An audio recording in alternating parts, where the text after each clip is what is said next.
সুষ্ঠু সুন্দর সমাজ বিনির্মাণে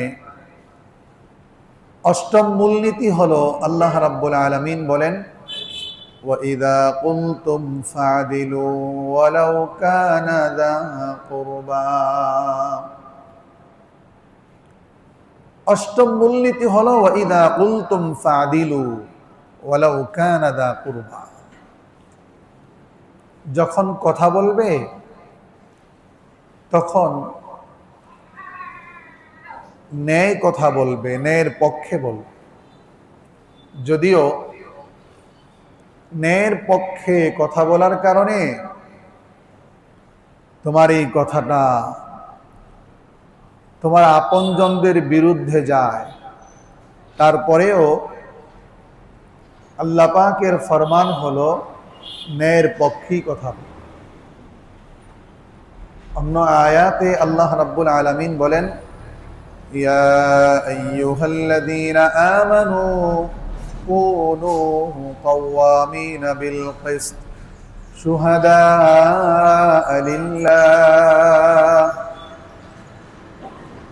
আল্লাহ রাব্বুল আলামিন এই আয়াতে বলেন তোমরা ন্যায় এবং নিষ্ঠার পক্ষ হয়ে যাও, অর্থাৎ জীবনের প্রতিটি ক্ষেত্রে ন্যায় এবং নিষ্ঠার পক্ষ অবলম্বন করো।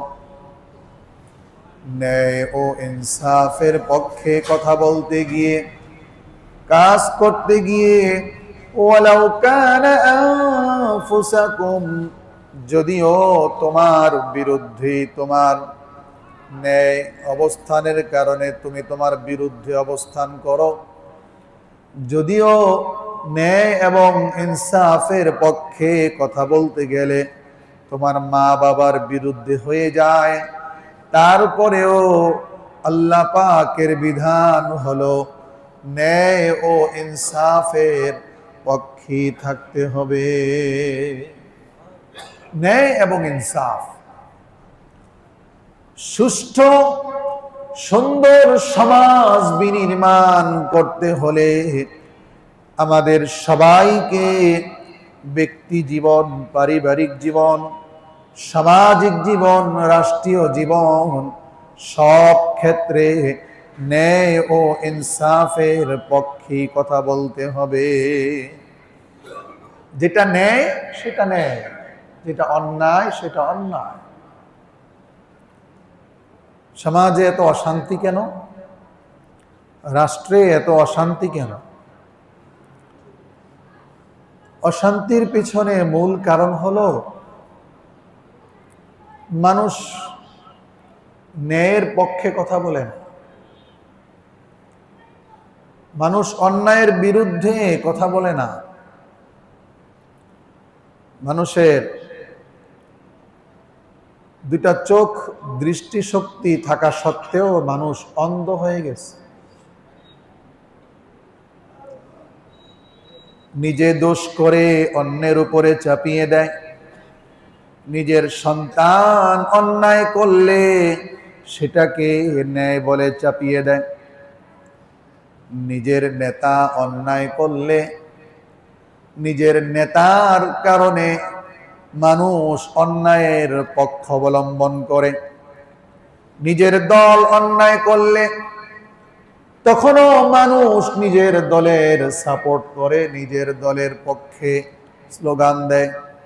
অথচ আল্লাহ রাব্বুল আলামিনের বিধান হলো ওয়াইযা কুলতুম ফাদিলু ওয়ালাউ কানা যা কুরবা। যখন কথা বলবে আল্লাহ বলেন ন্যায় ও ইনসাফের কথা বলো। ওয়ালাউ কানা যা কুরবা, যদিও তোমার এই ন্যায় এবং ইনসাফপূর্ণ কথাটা তোমার আত্মীয় স্বজন, আপনজন, বাবা মা, স্ত্রী, সন্তান, এমনকি তোমার বিরুদ্ধেও যদি যায়, তারপরেও আল্লাহ পাকের বিধান হলো সব ক্ষেত্রে, সব পরিস্থিতিতে ন্যায় ও ইনসাফের পক্ষে আমাদেরকে থাকতে হবে। এই বিধান কার? আল্লাহ। যেহেতু আমাদের আলোচনা চলছে সুষ্ঠু সমাজ, সুন্দর সমাজ বিনির্মাণে আল্লাহ পাকের দেয়া 10 মূলনীতি, 10 মূলনীতির আজকে যে 8ম মূলনীতি, এই মূলনীতির দিকে তাকালেই বোঝা যায় আমাদের সমাজে অশান্তির কারণ কি।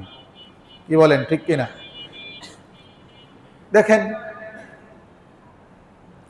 একই দোষ, একই অন্যায় যদি অমুক দলের লোকেরা করে, তখন যদি মসজিদ থেকে ওই অন্যায়ের বিরুদ্ধে কথা বলা হয়, তখন তারা বলে আমাদের হুজুরের সাহস আছে হক কথা বলতে, কাউকে ছাড় দেয়। এই অন্যায়টাই যখন আবার তার দল করে, তখনও যদি মসজিদের মেম্বর থেকে ওই অন্যায়ের বিরুদ্ধে কথা বলা হয়, তখন বলে যে হুজুর মসজিদে রাজনীতি শুরু করছে। এরকম মুনাফিক আছে না নাই?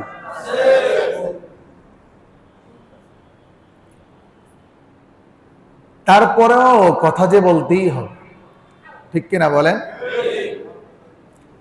আরেকটু খোলামেলা যদি বলি, আমাদের দেশে কিছু মানুষ এরকম আছে, ইতিপূর্বে যারা ক্ষমতায় ছিল, তারা যখন ইসলাম বিরোধী কোনো কথা বলতো, তখন এদেশের আলেম সমাজ যখন তাদের এই ইসলাম বিরোধী কথাবার্তা দাঁত ভাঙা জবাব দিত, তখন কিছু লোক আলেমদেরকে ধন্যবাদ জানাত যে আলেমরা হক কথা বলে, কাউকে ছাড় দেয়। ওই দল ক্ষমতা থেকে চলে গেছে।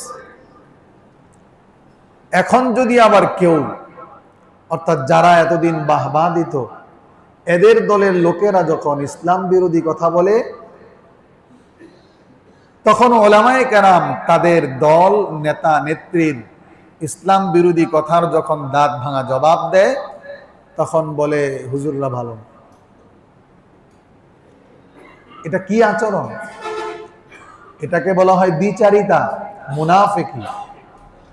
আল্লাহ পাক বলেছেন, وَإِذَا قُلْتُمْ فَاعْدِلُوا وَلَوْ كَانَ ذَا قُرْبَى। হক এবং ইনসাফের পক্ষে আওয়াজ তুলো, হক এবং ন্যায়ের পক্ষে কথা বলো, যদিও তোমার সেই কথা তোমার মা বাবার বিরুদ্ধে চলে যায়। আল্লাহ পাক বলেন, তারপরেও তোমাকে ন্যায় এবং ইনসাফের পক্ষে কথা বলতে হবে।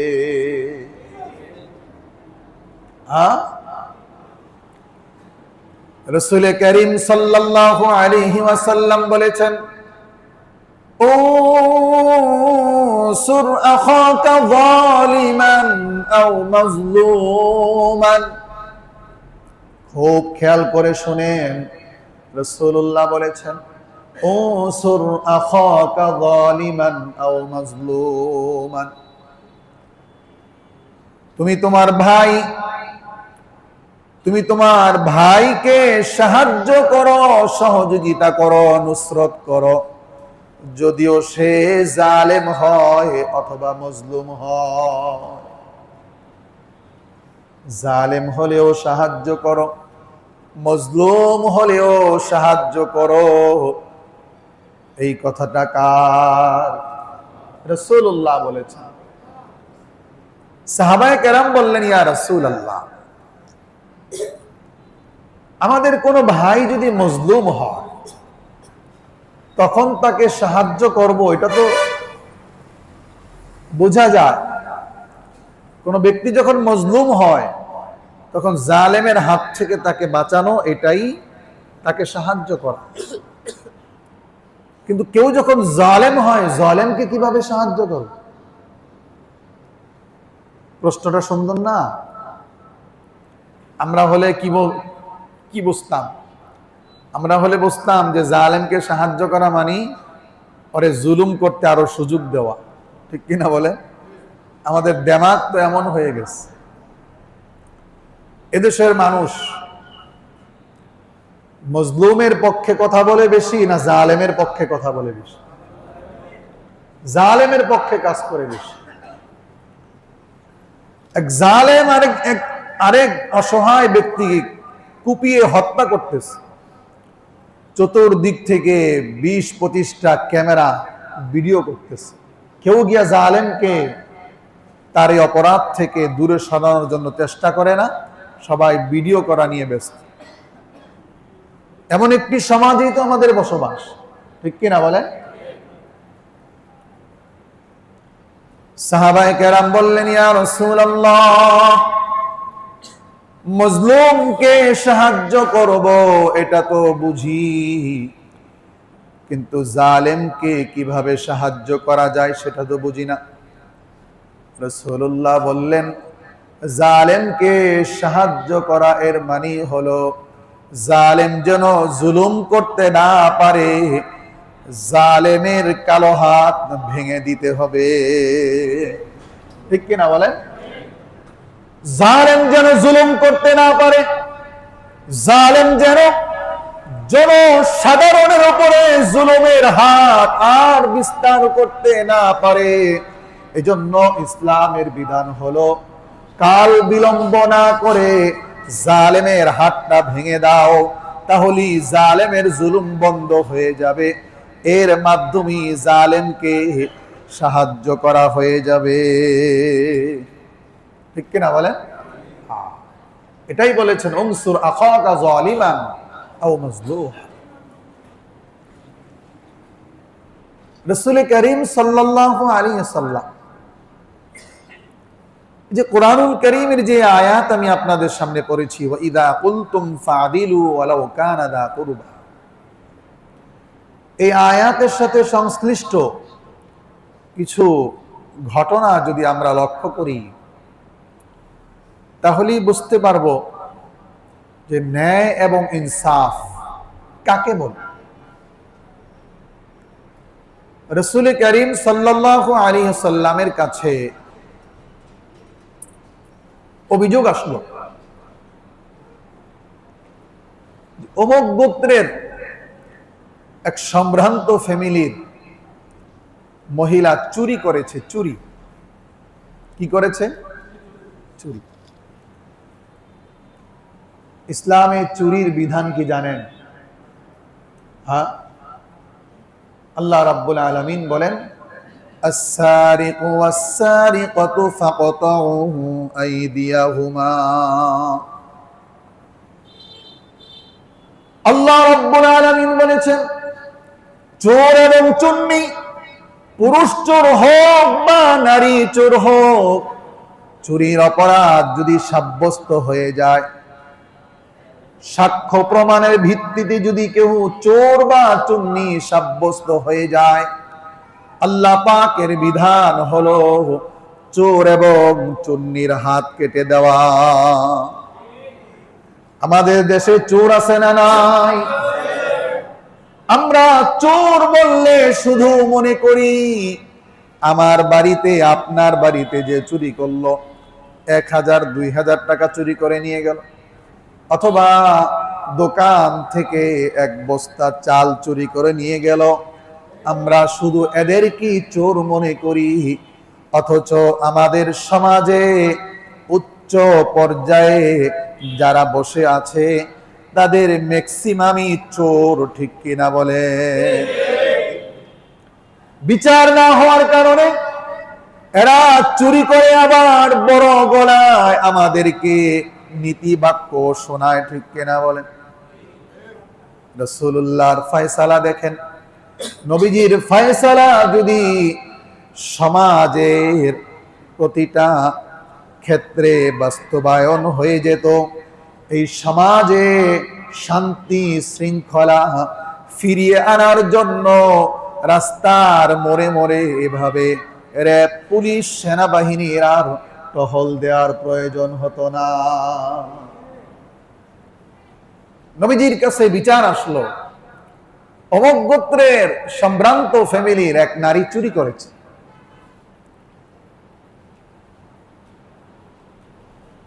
কিছু মানুষ এরা চিন্তায় পড়ে গেল, সম্ভ্রান্ত ফ্যামিলির নারী চুরি করেছে, তার হাত যদি কেটে দেওয়া হয় তাহলে ওই ফ্যামিলির মান সম্মান থাকবে না যাবে? বলেন। এরা চিন্তা করলো যে এ ব্যাপারে রাসূলুল্লাহর কাছে সুপারিশ করা দরকার, যেন এই মহিলাকে ক্ষমা করে দেওয়া হয়। এই সুপারিশটা কে করবে? রাসূলুল্লাহর কাছে কে যাবে সুপারিশ নিয়ে? কারো সাহস হচ্ছে না। সবাই মিলে ফয়সালা করলো, হযরত উসামা রাদিয়াল্লাহু আনহুকে যেহেতু রাসূলুল্লাহ অনেক বেশি আদর করেন, মায়া করেন, ভালোবাসেন, উসামা গিয়ে সুপারিশ করলেই মনে হয় কাজ হয়। অনেক বুঝিয়ে, অনেক চেষ্টা করে হযরত উসামাকে রাসূলুল্লাহর কাছে পাঠানো হল।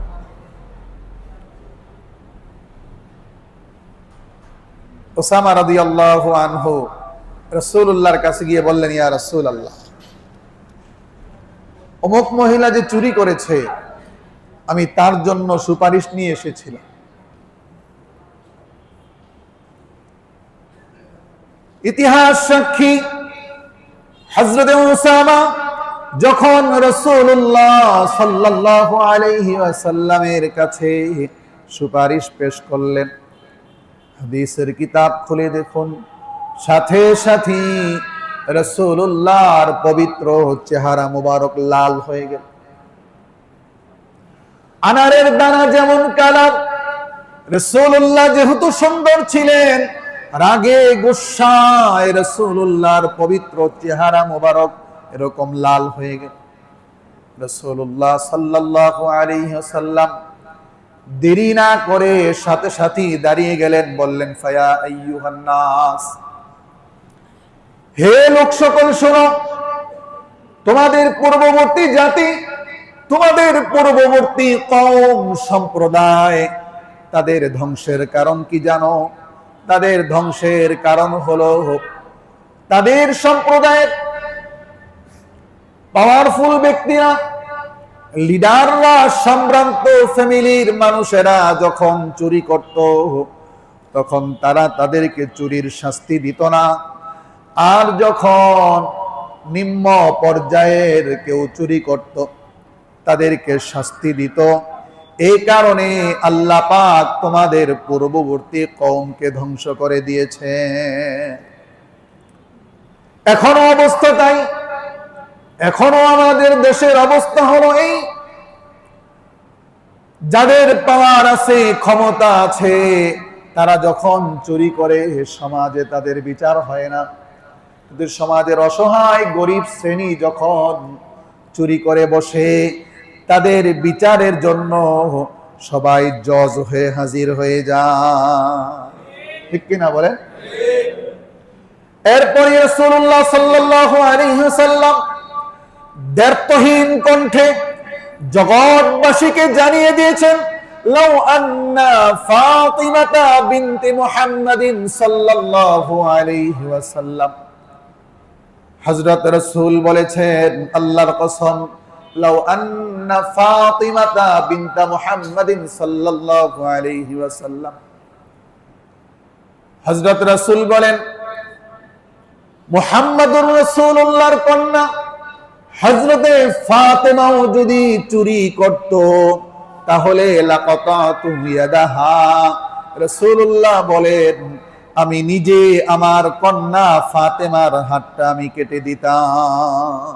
সুবহানাল্লাহ। এর নামই হলো ইসলাম। এর নামই হলো কি? ইসলাম। সমাজে শান্তির যে স্লোগান দেন,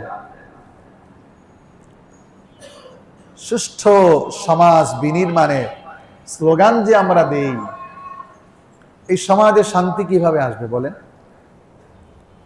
ইনসাফ যতদিন পর্যন্ত প্রতিষ্ঠা না হবে, ততদিন পর্যন্ত এই সমাজে শান্তি আসবে না। আচ্ছা বলেন তো, একজন ওয়ার্ডের যে মেম্বার তার বেতন কত সরকারি? 20,000 টাকার উপরে না। একজন চেয়ারম্যানের বেতন কত? একজন এমপির বেতন কত? কিন্তু আফসোসের বিষয় হলো একজন ব্যক্তি মেম্বারি ইলেকশন করতে গিয়ে সে কয়েক লক্ষ টাকা খরচ করতে হয়। এই টাকাগুলো যায় কোথায়? সে খালে ফেলে, নাকি ইলেকশনের সময় মেম্বারের টাকাগুলো আমাদের পেটের ভিতরেই যায়? তখন তারা কি নিয়ত করে জানেন? তারা নিয়ত করে, খা, যত খাবি খা, 5টা করি, সরকারি বরাদ্দ যা আসবে, যা খরচ করছি এর ডাবল যেদিন হবে, এরপরে সমাজের কাজ করব। ঠিক কিনা বলেন? তার মানে প্রথমে আমাদের চরিত্র সংশোধন করতে হবে। অর্থের বিনিময়ে ভোট দেব, এই চিন্তা, এই মন মানসিকতা যতদিন পর্যন্ত জাতির থাকবে, ততদিন পর্যন্ত জাতি সুখ শান্তির মুখ দেখবে না, দেখবে না, দেখবে না। ইনসাফ, রাসূলুল্লাহ ইনসাফ প্রতিষ্ঠা করেছে। রাসূলুল্লাহর আরেক সাহাবী ছিলেন হযরত আলী রাদিয়াল্লাহু আনহু। চিনেন তো হযরত আলী কত বড় সাহাবী ছিলেন? রাসূলুল্লাহর জামাতা, যিনি জান্নাতে নারীদের লিডার হবেন, হযরতে ফাতিমা রাদিয়াল্লাহু আনহার প্রাণপ্রিয় স্বামী, যেই দুই যুবক জান্নাতে সমস্ত যুবকদের লিডার হবেন, হযরত হাসান এবং হুসাইন রাদিয়াল্লাহু আনহুমার বাবা। শুধু এতটুকুই পরিচয় নয়, খায়বার বিজেতা হযরত আলী, রাসূলুল্লাহ সাল্লাল্লাহু আলাইহি ওয়াসাল্লামের 4 খলিফার একজন হযরত আলী কত পাওয়ারফুল ছিলেন। ওনাদের ভিতরে দেখেন এই আয়াতের কি মান্যতা ছিল। হযরত আলী তখন খলিফাতুল মুসলিমিন, হযরত আলী তখন খলিফাতুল মুসলিমিন।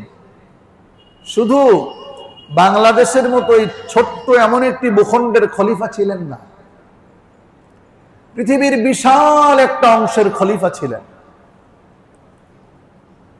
আলী রাদিয়াল্লাহু আনহু ক্ষমতার মসনদে বসা।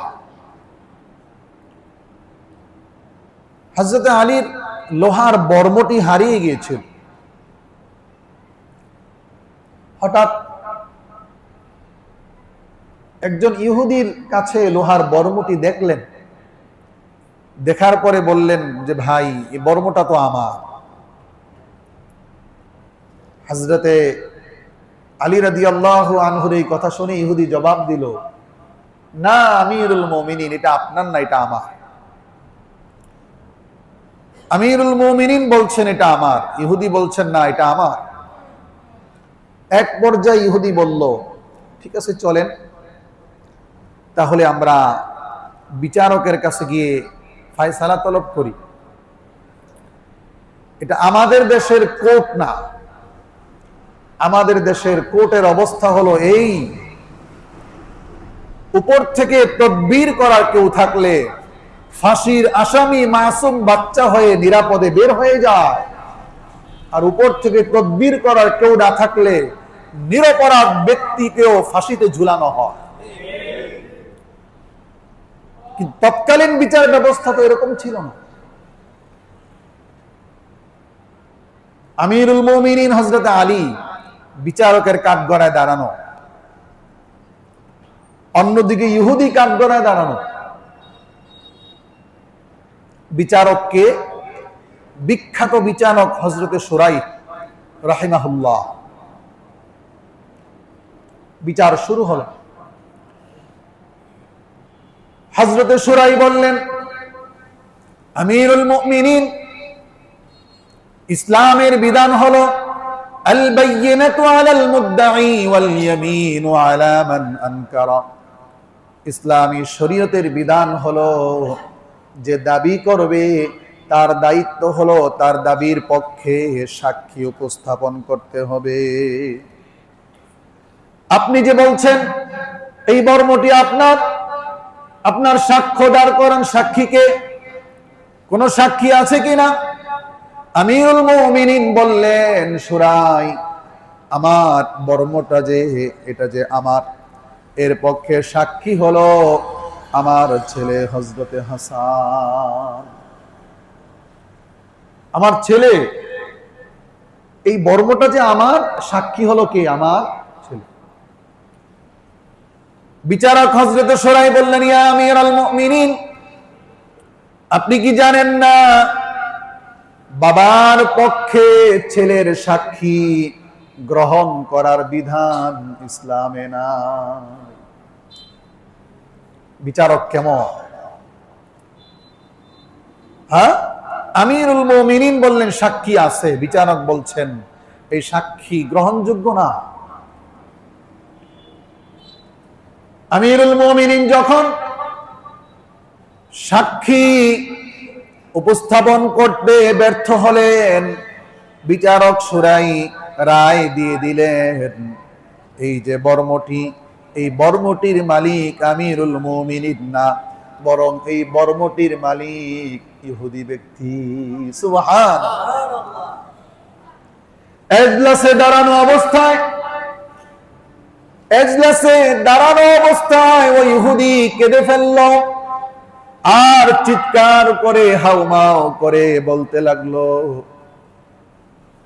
এই যে বিচার, এটাই হলো নবীদের বিচার। সুবহানাল্লাহ। ইসলাম এত সত্য সুন্দর ধর্ম, এত ন্যায় এবং ইনসাফের ধর্ম, ইহুদি সাথে সাথে বলে ফেললো, আমি আর ইহুদি থাকতে চাই না, আমাকে ইসলাম গ্রহণ করায়া দেন, আমাকে পড়ায়া দেন, আশহাদু আল্লা ইলাহা ইল্লাল্লাহু ওয়া আশহাদু আন্না মুহাম্মাদান আবদুহু ওয়া রাসূলুহু। ইনসাফের কারণে, ন্যায় বিচারের কারণে একজন ইহুদি ইসলামের প্রতি কিভাবে আকর্ষিত হলো, মাইল হলো, ইসলাম গ্রহণ করলো। অথচ বর্তমান পরিস্থিতি হলো আমাদের মুসলমানদের চরিত্র অন্যায় দেখে অমুসলিমরা পর্যন্ত আমাদেরকে ঘৃণা করে। ঠিক কিনা বলেন?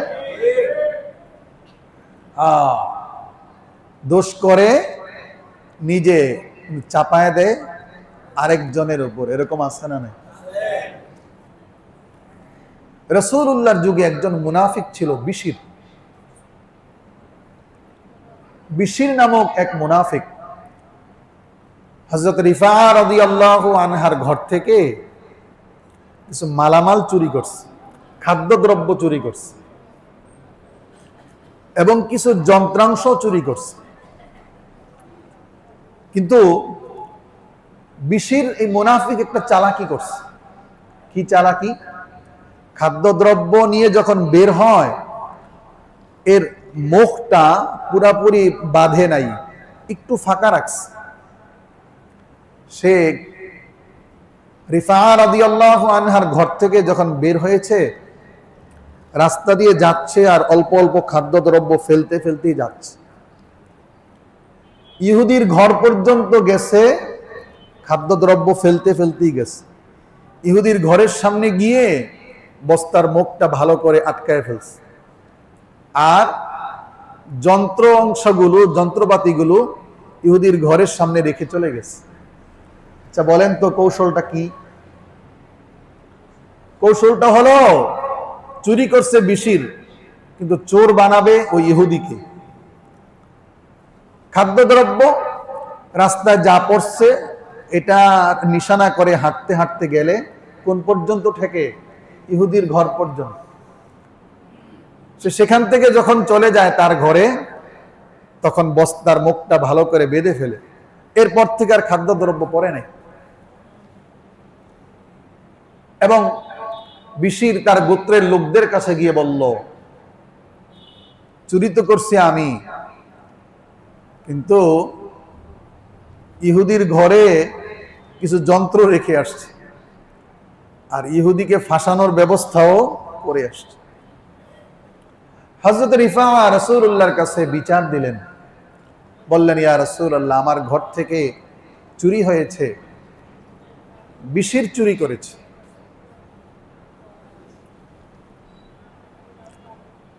বিশিরকে ডাকা হলো। বিশির বলল, ইয়া রাসূলুল্লাহ, আমি চুরি করি নাই। তাহলে কে করেছে? বলে যে দেখেন খাদ্যদ্রব্য কোথায় গেছে। বলে যে দেখেন এই যে যেতে যেতে ইহুদির ঘর পর্যন্ত ইহুদি চুরি করছে। ইহুদি বলতেছে আমি চুরি করি নাই। এদিকে বিশির বলতেছে আমিও করি নাই। রিফা বলতেছে বিশির চুরি করছে। ফায়সালা কি হবে? এদিকে মুনাফিক, এদিকে ইহুদি, ফায়সালা কি? রাসূলুল্লাহ সাল্লাল্লাহু আলাইহি ওয়াসাল্লাম তো আর গায়েব জানতেন না। আল্লাহ পাক নবীজিকে যতটুকু জানাতেন রাসূলুল্লাহ ততটুকুই জানতেন। আল্লাহ তাআলা সাথে সাথে আয়াত নাজিল করে দিলেন, বলেন সুবহানাল্লাহ। ওয়ালা তাকুল লিল খাইনিনা খাসীমা। এরপরে আল্লাহ পাক আরো আয়াত নাজিল করে রাসূলুল্লাহকে বুঝিয়ে দিলেন, আসলে এই চুরির সাথে ইহুদি জড়িত না, বস্তুত এই চুরির সাথে বিশির নামক মুনাফিকই জড়িত। এই যে নিজে অপরাধ করে অন্যের উপরে অপরাধের দায় চাপিয়ে দেওয়া, তাদের ব্যাপারে আল্লাহ পাক বলেছেন, وَمَن يَكْتُمْهَا فَإِنَّهُ آثِمٌ قَلْبُهُ। আল্লাহ রাব্বুল আলামিন বলেন, অপরাধ করে শাস্তি অন্যায় করে যে নিজের অপরাধ লুকানোর চেষ্টা করে, আল্লাহ পাক বলেছেন বস্তুত সে নিজের উপরই নিজে জুলুম করল। এদের শাস্তির ব্যাপারে অনেক কঠিন বার্তা দিয়েছেন আল্লাহ এবং রাসূল সাল্লাল্লাহু আলাইহি ওয়াসাল্লাম। আমাদের দেশে বর্তমান অবস্থাটা তাই। উদরপিণ্ডি বুদর গাড়ে একজন অন্যায় করে সে নিষ্পাপ হয়ে যায়, এই অন্যায়টাকে আরেকজনের ঘাড়ে চাপিয়ে দেওয়ার মাধ্যমে। আর দেয় কিভাবে? উপরের মহলের তদবিরের মাধ্যমেই। নিরপরাধ মানুষ জেলখানায় শাস্তি ভোগ করে, আর অপরাধী বীর দর্পে রাস্তায় ঘুরে বেড়ায়। ঠিক কিনা বলেন? সমাজে যদি আসলেই আমরা শাস্তি ফিরে পেতে চাই, আমরা যদি আসলেই সুস্থ সুন্দর একটি রাষ্ট্র গঠন করতে চাই, তাহলে আল্লাহ পাকের দেয়া এই 10 মূলনীতির বিকল্প নাই। সমাজ সুন্দর হবে, রাষ্ট্র সুন্দর হবে, প্রতিটা ক্ষেত্রে যদি ইনসাফ প্রতিষ্ঠা হয়। ইনসাফ না থাকার কারণেই তো আজ আমাদের এই বেহাল অবস্থা। মানুষ মানুষের প্রতি ইনসাফ করতে ভুলে গেছে, অথচ রাসূলুল্লাহ সাল্লাল্লাহু আলাইহি ওয়াসাল্লাম নিজে পুরাপুরি ইনসাফের উপরে প্রতিষ্ঠিত ছিলেন। সাহাবায়ে কেরামকেও ইনসাফের উপরে চলতে শিখিয়েছেন। যে কারণেই যেই যুগটাকে আইয়ামে জাহিলিয়াত বলা হতো, পৃথিবীর ইতিহাসে নিকৃষ্টতম যুগ বলা হতো, ওই সময়টা, ওই যুগটা বা ওই সময়ের মানুষগুলো কিসের কারণে, কোন পরশ পাথরের ছোঁয়া পাওয়ার কারণে ওই মানুষগুলি হয়ে গেল ইতিহাসের শ্রেষ্ঠ মানুষ, যাদের নাম শুনলে আমরা এখনো বলি রাদিয়াল্লাহু আনহু। যাদের ব্যাপারে আল্লাহ পাক বলেছেন রাদিয়াল্লাহু আনহুম ওয়া রাদু আন, যাদের ব্যাপারে আল্লাহ বলেছেন উলাইকাল্লাযীনা ইমতাহানাল্লাহু কুলুবাহুম লিত্তাকওয়া। কেন?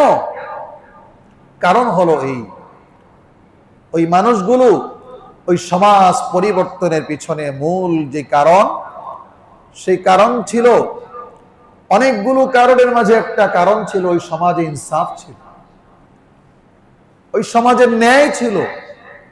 মানুষ যখন কথা বলতো ন্যায় এবং ইনসাফের পক্ষেই কথা বলতো, কোনো অন্যায়ের সাথে কোনো মানুষ আপোষ করতো না। এই জন্যই তো রাসূলুল্লাহ সাল্লাল্লাহু আলাইহি ওয়াসাল্লাম কত চমৎকার কথা বলেছেন, খুব ওজনী কথা বলেছেন রাসূলুল্লাহ।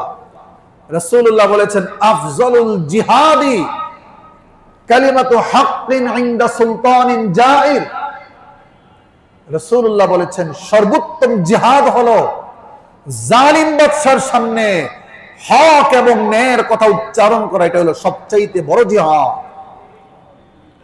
আজ আমাদের অবস্থা হলো এই, অর্থের কাছে, ক্ষমতার কাছে আমরা এমন ভাবে নিজেকে বিকিয়ে দিয়েছি, ভুলে গিয়েছি আমার পরিচয় কি। আমি যে একজন মুসলিম, আমার পরিচয় যে আমি একজন মুসলমান, আমাকে যে আল্লাহর সামনে, রবের সামনে দাঁড়াতে হবে, এই বিষয়গুলো বেমালুম আমরা ভুলে গিয়েছি। মনে রাখবেন, সমাজে শান্তি প্রতিষ্ঠা হবে না যতক্ষণ পর্যন্ত ইনসাফ কায়েম না হয়। আর ইনসাফ কায়েম তখনই হবে যখন যোগ্য নেতৃত্বের মাধ্যমে আমরা চলব, তখনই সমাজে ইনসাফ প্রতিষ্ঠা হবে। কোন চোর, কোন ডাকাত, কোন চাঁদাবাজ, কোন লুটতরাজকে সামনে রেখে যদি চলি, এই সমাজে কোনোদিন শান্তি ফিরে আসবে না। এই বিধান কার? আল্লাহ। এই বিধান আল্লাহ। কার ব্যাপারে স্লোগান দিচ্ছেন অমুক ভাইয়ের চরিত্র ফুলের মতো পবিত্র? এই আজকে যে বয়ান আমি করেছি, এখানেই আল্লাহ পাক বলেছেন, আল্লাহ পাক বলেছেন, যে ব্যক্তি মিথ্যা সাক্ষী দেয় সেজন্য তার ঠিকানা জাহান্নামে বানিয়ে নিল। রাসূলুল্লাহ কি বলেছেন জানেন? আকবারুল কাবাইর। রাসূলুল্লাহ বলেছেন, হে আমার সাহাবীরা, আমি কি তোমাদেরকে বলবো না আকবারুল কাবায়ের কি কি? বড় কবিরা গুনাহ। কবিরা গুনাহ তো অনেক আছে, এর মধ্য থেকে সবচাইতে বড় কোনগুলো? রাসূলুল্লাহ সাল্লাল্লাহু আলাইহি ওয়াসাল্লাম বলেছেন, এর মাঝে একটি হলো মিথ্যা সাক্ষী দেয়া।